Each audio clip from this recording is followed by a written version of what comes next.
¿Qué tal, apreciados estudiantes? Les doy la bienvenida a su curso de Seguridad Social y en esta ocasión en particular a la primera parte del análisis de la Ley del Seguro Social. Como es costumbre, nos ajustaremos al orden marcado por nuestro programa de estudios. Además, por el corto tiempo solo citaremos los artículos más relevantes, por lo cual les suplico a ustedes por su parte hagan su labor de estudiar de ser posible el resto de la ley en casa. Si la unidad 5 refiere que estudiemos la ley del Seguro Social, sin duda alguna debemos enfocarnos al estudio de la legislación vigente para el mejor resultado. En el particular 5.1, características de la ley del Seguro Social, debemos señalar que sus artículos primero, segundo y cuarto se reafirman como el objetivo social y humano característicos de la seguridad social. Se dispone que la ley es de observancia general en toda la República, artículo primero, y sus disposiciones son de orden público y de interés social. Así, el artículo segundo, por su parte, dispone que la finalidad de la seguridad social es garantizar el derecho a la salud, la asistencia médica, la protección de los medios de subsistencia y los servicios sociales necesarios para el bienestar individual y colectivo, así como el otorgamiento de una pensión que será garantizada por el Estado. Finalmente, en el artículo cuarto se reconoce que el Seguro Social es el instrumento básico de la seguridad social establecido como un servicio público de carácter nacional en los términos de ley, sin perjuicio de los sistemas instituidos por otros ordenamientos. En cuanto al 5.2 denominado del régimen obligatorio, debemos apuntar que, así como en esta primera parte encontramos un régimen obligatorio, en la parte final de la ley encontraremos un régimen voluntario. Les pido atención para no confundirse, pues así como para algunos es obligatoria su incorporación, existe la posibilidad que algunos otros voluntariamente se puedan incorporar a dicho régimen, lo que, como ya dije, es distinto del régimen voluntario que mencionábamos. 5.2.1, de donde destacamos que el artículo 11 que dispone los seguros incluidos en este régimen, a saber, son: número 1, riesgos de trabajo; número 2, enfermedades y maternidad; número 3, invalidez y vida; número 4, retiro, cesantía en edad avanzada y vejez; y número 5, guarderías y prestaciones sociales. Observemos que aunque comúnmente hablamos de un seguro social, para el caso del IMSS se contemplan 5 seguros distintos y perfectamente delimitados. De igual forma distinguimos en este apartado que, conforme al artículo 12, son sujetos de aseguramiento del régimen obligatorio, es decir, quienes deben estar dentro del régimen obligatorio según la fracción primera serían todos los trabajadores, independientemente de la forma de contratación, naturaleza de su trabajo o personalidad jurídica del patrón. Fracción segunda, los miembros de sociedades cooperativas que, como sabemos, tienen doble función en la sociedad, pues son los dueños, pero también trabajadores de la misma. En la fracción tercera encontramos a las personas que por decreto determine el Ejecutivo Federal, por tanto, dependerá de la actividad administrativa del gobierno en turno. Y finalmente, en la fracción cuarta, las personas trabajadoras del hogar, anteriormente llamadas del servicio doméstico. Ahora bien, el numeral 13 enlista quienes pueden voluntariamente incorporarse al régimen obligatorio. Esto es, se enlista a quienes, no perteneciendo al listado anterior, se les permite, si así lo desean, gozar de los seguros ofertados por el régimen obligatorio.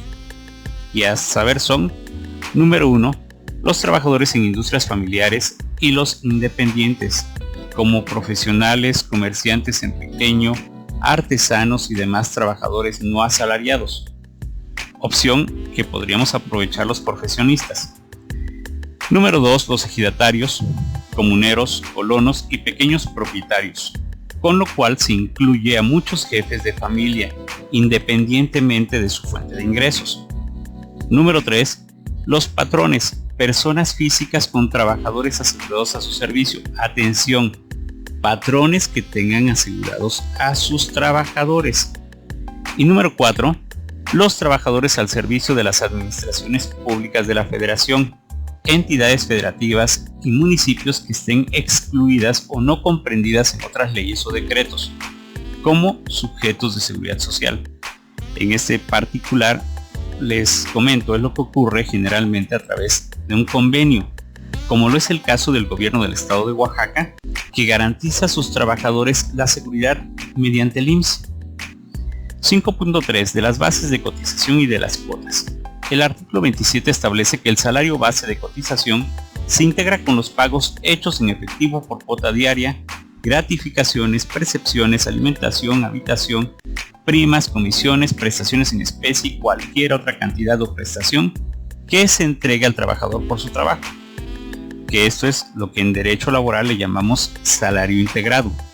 Otros puntos a destacar aquí son que los asegurados se inscribirán con su salario base de cotización al momento de su afiliación, teniendo como límite superior el equivalente a 25 veces el salario mínimo general. Si el asegurado labora jornadas reducidas y su salario se determina por unidad de tiempo, en ningún caso se recibirán cuotas con base en un salario inferior al mínimo. Si el salario de un trabajador se integra con elementos fijos y variables, se considerará de carácter mixto y para los efectos de cotización se sumarán a los elementos fijos el promedio obtenido de los variables. Las cuotas obrero-patronales se causarán por mensualidades vencidas y el patrón está obligado a determinar sus importes en los formatos impresos o usando el programa informático autorizado por el instituto. Si el patrón o sujeto obligado no cubre oportunamente el importe de las cuotas obrero-patronales o lo hace en forma incorrecta, el instituto podrá determinarlas presuntivamente y fijarlas en cantidad líquida.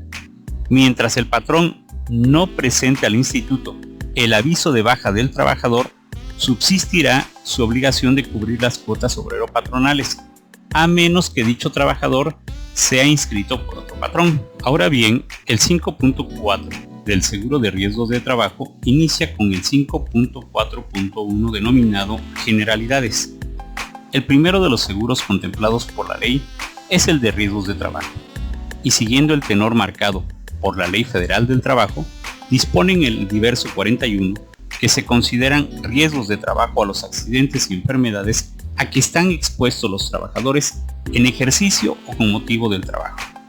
De aquí vamos a destacar los siguientes puntos.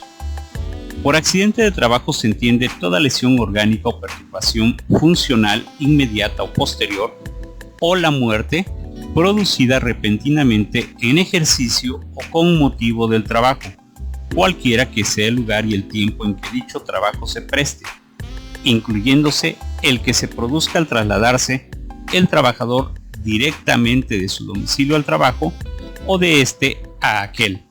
Hacemos notar que solo en la Ley Federal del Trabajo se incluye a la desaparición forzada.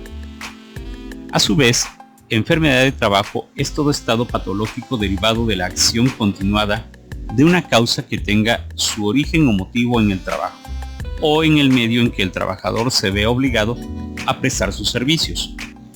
Por supuesto, el IMSS calificará los riesgos de trabajo. No se considerarán riesgos de trabajo si el accidente ocurre encontrándose el trabajador en estado de embriaguez o bajo la acción de algún psicotrópico, narcótico o droga enervante, salvo que exista prescripción suscrita por médico titulado y que el trabajador hubiera exhibido y hecho del conocimiento del patrón lo anterior. Si el trabajador se ocasiona intencionalmente una incapacidad o lesión por sí o de acuerdo con otra persona, si es el resultado de alguna riña o intento de suicidio, y si es el resultado de un delito intencional del que fuera responsable el trabajador asegurado. En los supuestos anteriores, el trabajador tendrá derecho a las prestaciones del seguro de enfermedades y maternidad, o bien a la pensión de invalidez señalada en esta ley. Si ocurriera la muerte del asegurado, los beneficiarios tendrán derecho a las prestaciones en dinero que otorga el presente capítulo. Aplicará al respecto lo que disponen los artículos relativos de la Ley Federal del Trabajo. 5.4.2 de las prestaciones en especie. El artículo 56 enumera las prestaciones en especie en este rubro, a saber, Fracción primera, asistencia médica, quirúrgica y farmacéutica. Fracción segunda, servicio de hospitalización. Fracción tercera, aparatos de prótesis y ortopedia. Y fracción quinta, rehabilitación. En el 5.4.3 de las prestaciones en dinero, conforme a lo dispuesto por el artículo 58, el asegurado que sufre un riesgo de trabajo tiene derecho a las siguientes prestaciones en dinero. Siendo incapacidad temporal, recibirá mientras dure la inhabilitación el 100% del salario en que estuviese cotizando en el momento de ocurrir el riesgo y hasta que se declare que se encuentra capacitado para trabajar, o bien se declare la incapacidad permanente parcial o total dentro del término de 52 semanas. Si es incapacidad permanente total, el asegurado recibirá una pensión mensual definitiva equivalente al 70% del salario en que estuviere cotizando en el momento de ocurrir el riesgo. Si la incapacidad declarada es permanente parcial superior al 50%, el asegurado recibirá una pensión calculada conforme a la tabla de evaluación contenida en la Ley Federal del Trabajo, tomando como base el monto de la pensión que correspondería a la incapacidad permanente total, es decir, el 70%. Si la incapacidad declarada es permanente parcial de hasta el 25%, se pagará en sustitución de la pensión una indemnización global equivalente a 5 anualidades de la pensión que le hubiese correspondido. Dicha indemnización será optativa para el trabajador cuando la evaluación definitiva de la incapacidad exceda de 25% sin rebasar el 50%. Y el 5.4.4 del incremento periódico de las pensiones dispone en el artículo 68. La cuantía de las pensiones por incapacidad permanente será actualizada anualmente en el mes de febrero, conforme al índice nacional de precios al consumidor correspondiente al año de calendario anterior. Tratándose de las pensiones de viudez, orfandad y ascendientes del asegurado por riesgo de trabajo, el artículo 69 dispone que les serán revisadas e incrementadas en la misma proporción dispuestas en el artículo 68. 5.4.5 del régimen financiero. Las prestaciones del seguro de riesgos de trabajo y los gastos administrativos serán cubiertos íntegramente por las cuotas que para este efecto aporten los patrones y demás sujetos obligados. En el 5.4.6 de la prevención de riesgos de trabajo observamos, según lo establece el artículo 80, que el instituto está facultado para proporcionar servicios de carácter preventivo, individualmente o a través de procedimientos de alcance general, con el objeto de evitar la realización de riesgos de trabajo entre la población asegurada. Pasando al segundo seguro marcado por nuestra ley, que es el seguro de enfermedades y maternidad, en el 5.1 tenemos generalidades. Aquí veremos que este seguro, acorde a lo dispuesto por el artículo 84, ampara a, número 1, el asegurado y su esposa, o a falta de este su concubina, pero si aparecieren varias, ninguna de ellas tendrá derecho a la protección. El esposo de la asegurada o a falta de este el concubinario siempre que hubiera dependido económicamente de la asegurada. El pensionado por incapacidad permanente total o parcial, invalidez, cesantía en edad avanzada y vejez, y viudez, orfandad o ascendencia, o su esposa, a falta de esposa, la concubina. El esposo de la pensionada o, a falta de este, el concubinario. Los hijos menores de 16 años del asegurado y de los pensionados. Los hijos del asegurado cuando no puedan mantenerse por su propio trabajo debido a una enfermedad crónica o discapacidad por deficiencias físicas, mentales, intelectuales o sensoriales, hasta en tanto no desaparezca la incapacidad que padecen, o hasta la edad de 25 años cuando realicen estudios en planteles del Sistema Educativo Nacional. Los hijos mayores de 16 años de los pensionados por invalidez, cesantía en edad avanzada y vejez que se encuentren disfrutando de asignaciones familiares, así como de los pensionados por incapacidad permanente en los mismos casos y condiciones establecidos en el artículo 136. El padre y la madre del asegurado que vivan en el hogar de este, y finalmente el padre y la madre del pensionado. Respecto de las prestaciones en especie que deben recibir, según el 5.5.2, Primero, para el caso de enfermedades no profesionales, el artículo 91 dispone: el instituto otorgará al asegurado y demás sujetos protegidos la asistencia médico, quirúrgica, farmacéutica y hospitalaria que sea necesaria, desde el comienzo de la enfermedad y durante el plazo de 52 semanas para el mismo padecimiento. Como principalmente el seguro de maternidad se enfoca a la madre trabajadora, el artículo 94 dispone que el instituto otorgará a la asegurada durante el embarazo, el alumbramiento y el puerperio las prestaciones siguientes. Número 1. Asistencia obstétrica. Número 2. Ayuda en especie por 6 meses para lactancia. Número 3.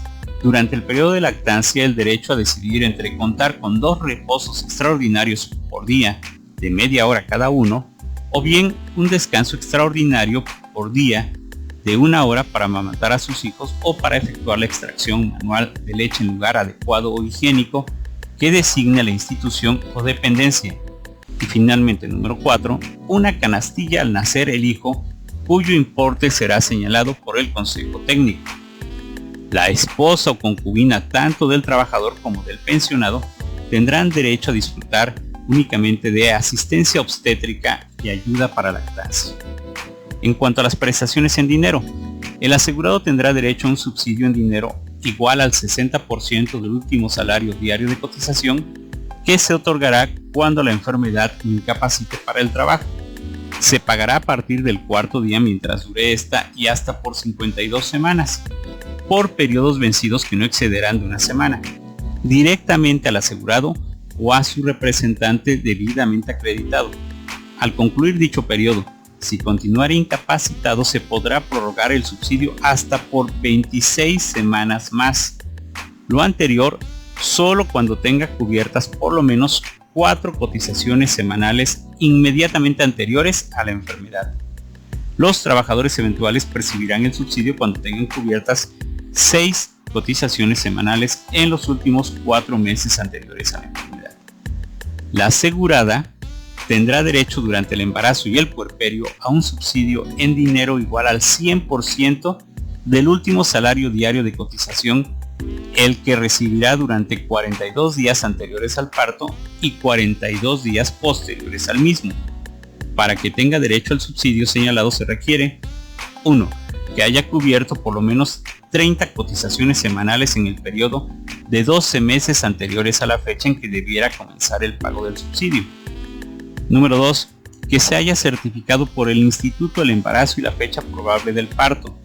Y número 3. Que no ejecute trabajo alguno mediante retribución durante los periodos anteriores y posteriores al parto. Si la asegurada estuviere percibiendo otro subsidio, se cancelará el que sea por menor cantidad. En el 5.5.4 del régimen financiero, se lee en el artículo 105 que los recursos necesarios para cubrir las prestaciones en dinero, las prestaciones en especie y los gastos administrativos del seguro de enfermedades y maternidad se obtendrán de las cuotas que están obligados a cubrir los patrones y los trabajadores o demás sujetos y de la contribución que corresponda al Estado. El 5.5 de la conservación de derechos, artículo 109. El asegurado que quede privado del trabajo remunerado, pero que haya cubierto inmediatamente antes de tal privación un mínimo de 8 cotizaciones semanales ininterrumpidas, conservará durante las 8 semanas posteriores a la desocupación el derecho a recibir exclusivamente la asistencia médica y de maternidad, quirúrgica, farmacéutica y hospitalaria que sea necesaria. Del mismo derecho disfrutarán sus beneficiarios.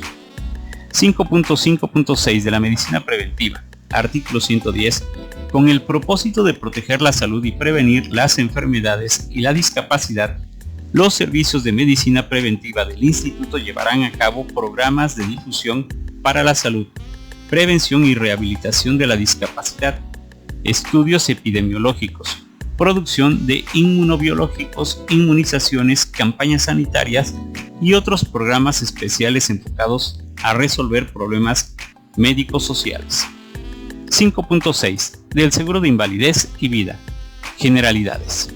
El pago de la pensión de invalidez se suspenderá durante el tiempo en que el pensionado desempeñe un trabajo en un puesto igual a aquel que desarrollaba al declararse esta. Si se tuviera derecho a dos o más de las pensiones establecidas en esta ley, por ser simultáneamente pensionado, asegurado y beneficiario de otro u otros asegurados, recibirá la pensión de acuerdo a los recursos acumulados en su cuenta individual. Si tuviera derecho a cualquiera de las pensiones de este capítulo y también a pensión proveniente del seguro de riesgos de trabajo, percibirá ambas sin que la suma de sus cuantías exceda del 100% del salario mayor. 5.6.2 específicamente aquí hablamos del ramo de invalidez.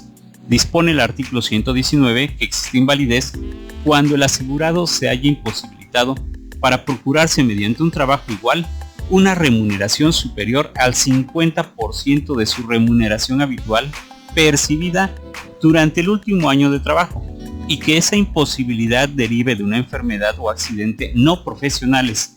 Dicha declaración de invalidez deberá realizarla el IMSS. El estado de invalidez da derecho al otorgamiento de, número 1, pensión temporal, 2, pensión definitiva, 3, asistencia médica, 4, asignaciones familiares y 5, ayuda asistencial.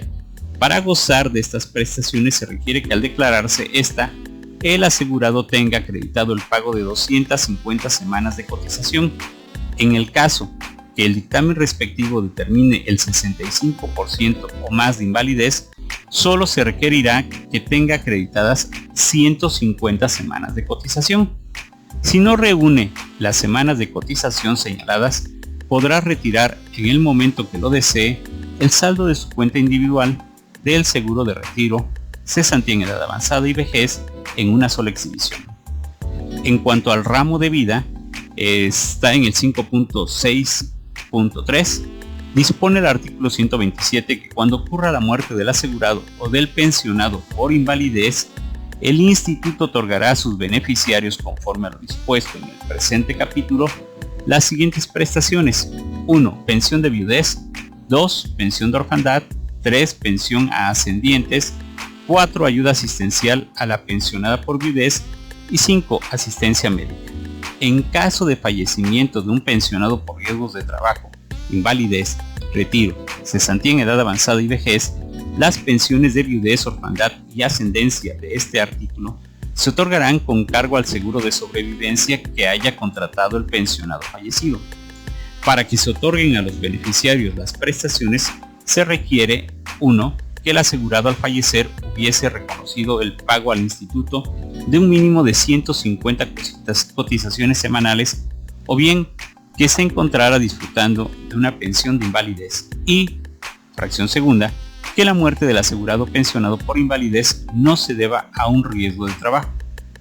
5.6.4 de las asignaciones familiares y ayuda asistencial. Artículo 138. Las asignaciones familiares consisten en una ayuda por concepto de carga familiar y se concederá a los beneficiarios del pensionado por invalidez. Estas asignaciones familiares se entregarán de preferencia al propio pensionado, pero la correspondiente a los hijos podrá entregarse a la persona o institución que los tenga bajo su cargo directo, en el caso de no vivir con el pensionado. Las asignaciones familiares cesarán con la muerte del familiar que la originó, y en el caso de los hijos terminarán con la muerte de estos o cuando cumplan los 16 años o bien los 25 años. Las asignaciones familiares concedidas para los hijos del pensionado con motivo de no poderse mantener por sí mismos debido a inhabilitación para trabajar por enfermedad crónica, física o psíquica, podrán continuarse pagando hasta en tanto no desaparezca la inhabilitación. El instituto concederá, en los términos de este artículo, las asignaciones familiares a los hijos de pensionados mayores de 16 años si cumplen con las condiciones mencionadas. 5.6.5 de la cuantía. Artículo 141. La cuantía de la pensión por invalidez será igual a una cuantía básica del 35% del promedio de los salarios correspondientes a las últimas 500 semanas de cotización anteriores al otorgamiento de la misma, o las que tuviere siempre que sean suficientes para ejercer el derecho en los términos del artículo 122 de esta ley, actualizadas conforme al Índice Nacional de Precios al Consumidor, más las asignaciones familiares y ayudas asistenciales. 5.6.7 de la conservación y reconocimiento de derechos. Los recursos necesarios para financiar las prestaciones y los gastos administrativos del seguro de invalidez y vida, así como la constitución de las reservas técnicas, se obtendrán de las cuotas que están obligados a cubrir los patrones, los trabajadores y demás sujetos obligados, así como de la conservación que corresponda al Estado. Finalmente, de la conservación y reconocimiento de derechos.